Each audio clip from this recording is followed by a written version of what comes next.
Hey, what is up everyone, and welcome back to yet another new video. And in today's video I'm going to be covering The Conjuring 3, The Devil Made Me Do It. Full spoiler warning, just so you guys know, in case you haven't seen it yet or haven't had the chance to even watch it on HBO Max. Take that free trial, make sure you guys do it, and just cancel it, before you get charged. That's what I would do. But don't tell anybody that I told you that, otherwise I'll have to kill you. I'm kidding. I'm not going to do any such thing. Don't worry, you guys are totally safe and alright. Only as long as you guys are smashing that like button, and of course if you're new to the channel, I always remind you guys, hit that subscribe button and then turn on those notification bells so that way you guys get all the updates for these new videos and you never miss any video. So with those friendly reminders out of the way, we can get right into this spoiler review. Here we go. So James Wan brought the Conjuring universe to life with 1 and 2, and in this third entry he is actually not in the director's chair, but he still has a writing credit. This movie is directed by Michael Chaves, who did The Curse of Llorona, and that movie wasn't as strong as I was hoping. Actually, a few of the spin-off films in this universe haven't been as strong as I was hoping, and unfortunately I kind of feel the same for this one. And before you click off the video right away, that doesn't mean it's a terrible film. I just think there are some things that don't work and are not as strong as the first two, so bear with me.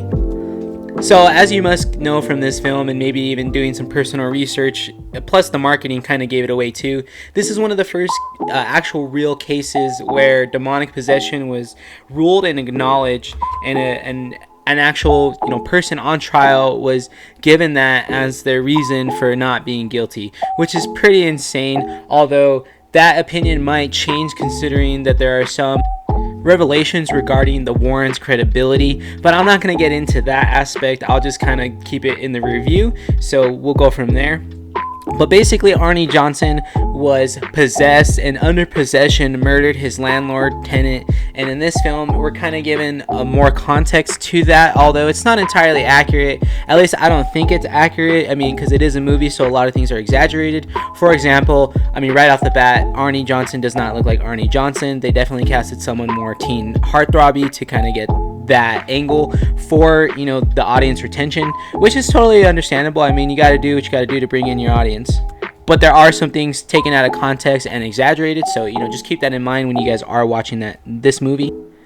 The story itself is actually pretty alright. It's not necessarily strong. I think the strongest points of The Conjuring Part 3 is the cast itself, specifically Patrick Wilson and Vera Farmiga as Ed and Lorraine Warren. I think they're the center of these three films. They're pretty much the core, the heart, and I really believe in the relationship, as it's shown on screen, and I think they just do a great job of capturing that love that these two people actually really had for each other. Even if their investigations and what they contributed to the paranormal research is not entirely accurate, they were a very loving couple, and I think I think Patrick Wilson and Vera Farmiga did a great job of respecting that and portraying that on screen. I think also the new cast, I was talking about the Arnie Johnson character. I think that actor himself made a great debut in this film, and I kind of hope to see more of him. I also think that the girlfriend or fiance of his in the film should be in more movies. I did appreciate their performances, so I will give credit to that. I also really like the antagonist, although we didn't get very much of her, but I do like this idea that there is the opposite spectrum of being a medium, that there's the negative side where there's people conjuring demons, making rituals, setting all this stuff up, because it just can't be otherworldly effects. What purpose is that? Like, why would they be after this? I think this gives more of a realistic explanation, as there might be some people who still do this, but for the wrong reasons, unlike Ed and Lorraine, who try to help and get rid of any sort of wrongful or demonic spirits within someone's household. So I did like that aspect. I just wish we got a little bit more and maybe a glimpse into others that do this too, and not just this one particular lady.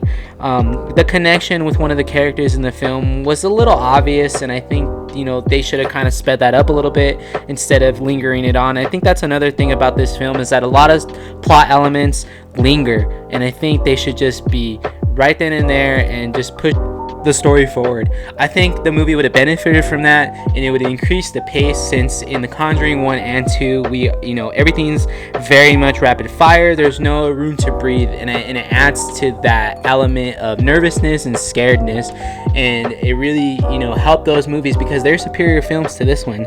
It's pretty much obvious in what you see in this movie. I feel like they played it really safe with this movie, and I think that's just because James Wan wasn't in the director's chair. Maybe they were not as confident as having this director from Llorona, since Llorona really wasn't a strong entry and didn't have as much pull as I'm assuming Warner Brothers and Lionsgate were hoping for. But, you know, it is what it is. It's still a pretty solid entry overall. I just think it's the weakest of the three. Another way that this movie could have benefited from is just having more courtside room scenes. That would have been a big plus, and it would have showed a different side of this case, since a lot of details are very sparse. I mean, unless you're really going to libraries and pulling up actual newspaper archives on this subject, you're not really going to find a whole lot of information. A lot of it's been re-summarized and whatnot. So I think adding some courtroom scenes and maybe having some realistic perspective, because I feel like those could be done more traditionally rather than trying to exaggerate or play it up to, you know, get the views like I was saying earlier. But unfortunately, we didn't really get much cut room scenes, and that's kind of hurtful to the film. But I still, like I said, I still think it's a good solid entry. It's just not my favorite. My personal favorite is going to be Conjuring number 2. Just a way stronger film. It really tried to do something different than Conjuring the first one.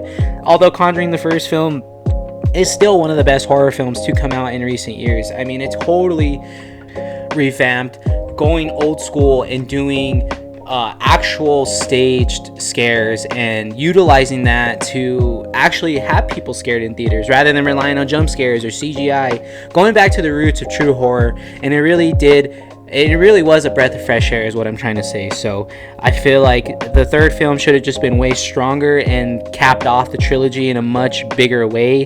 But again, I think they played it a little too safe. So maybe, you know, they should keep going with the Conjuring franchise with some spin-offs and, you know, focus on other things that maybe connect to Warren cases but not necessarily involve the Warrens. I feel like 3 films now and a couple other ones where we see them or hear of them, it's pretty much almost done, unless there's a way to, you know, have something new and different and still retain audience retention. I'm still definitely invested in this Conjuring verse, as I'll probably call it, and most other people call it that anyway. I hope that it's not dead in the water, and I hope that this film really didn't diminish anything or any hype for it. I still think there's potential for spin-offs and potential for other things down the road that may or may not connect. I don't think the genre is dead at all, and I think that we should be getting more ghost story-centric movies. So overall, I'd say it's about 6 out of 10, with the other 2 being 8s. Both of them 8s, just one better than the other, personally, in my own opinion. But overall, still a fun movie. You'll still have a good time watching it one time through, but maybe don't try to watch it 2 or 3 times. It just doesn't have that rewatchability. Definitely go rewatch The Conjuring or The Conjuring 2. And that'll wrap up my thoughts and review for The Conjuring, The Devil Made Me Do It. Thank you guys so much for sitting through this pretty short and sweet video. Nothing too crazy. I already did 2 20-minute or 20-ish minute videos, so I wanted to keep this one short for you. Thank you guys so much. Again, as always, smash that like button. If you guys are new to the channel, hit that subscribe and then turn on those notification bells so that way you guys never miss a video. I'll see you guys on the next one. Don't miss it. Later.